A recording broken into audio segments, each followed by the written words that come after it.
Labai svarbu žinot, kur yra roboto baterija. Roboto baterija yra po šiuo dangteliu.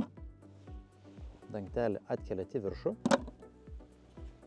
dedat į šoną, pasikelia dangtelis, atsijungia jungtis ir už rankenos išsitraukia bateriją.